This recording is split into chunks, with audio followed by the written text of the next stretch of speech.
Hi, folks.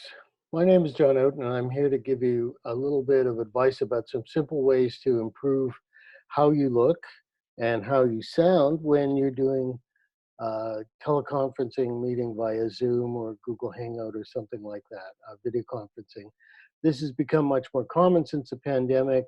Many courses, classes, presentations, performances are being done this way. But because it's new to many people, they don't realize that there are some easy ways to improve their appearance and to improve the way their voice sounds. So I'm going to talk about those. First of all, lighting. I'm just going to turn my laptop a little bit here. Now, the two bright light sources in this room are this light with the fan and the one in the kitchen behind me. And I'm not going to talk about cluttered backgrounds doing these meetings. There's been a lot of discussion that and jokes about what books people have and don't have in the background.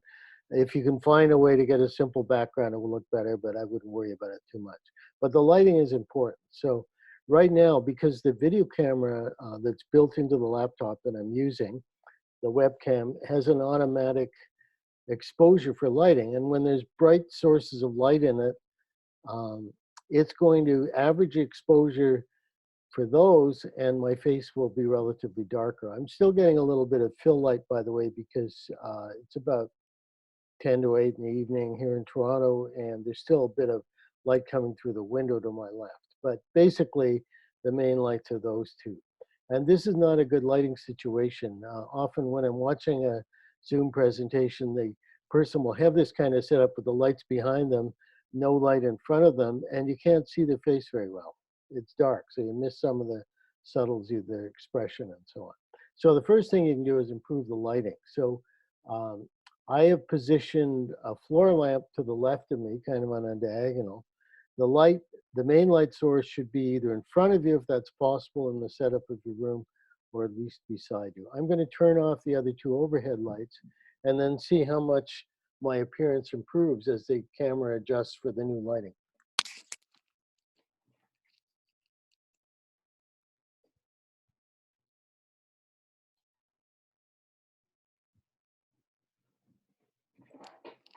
Okay, now you see I am better lit.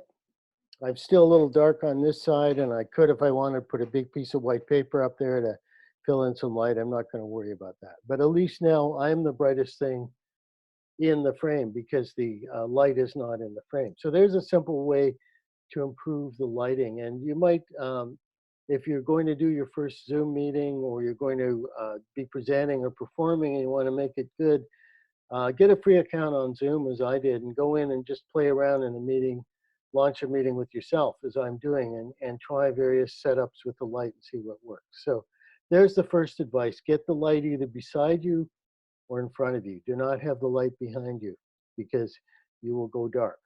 All right. Second piece of advice is about sound. So right now I'm using the mic that's built into my headset.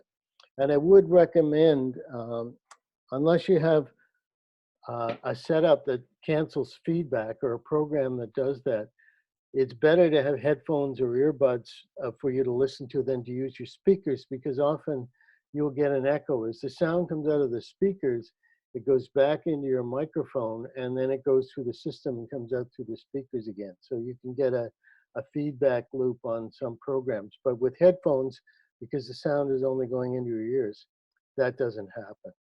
The other thing is that the built-in mics in most laptops, although they've improved, they're not terribly good.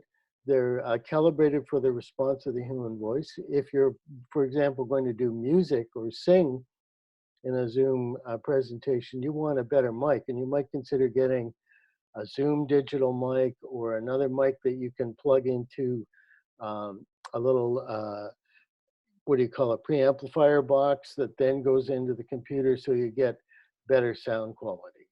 But you may not be able to do this. You may have to go with what you want. I would avoid using the built-in mic in the computer if possible for another reason. I've noticed as people are signing in and getting ready for a meeting, a lot of them have not muted their mic.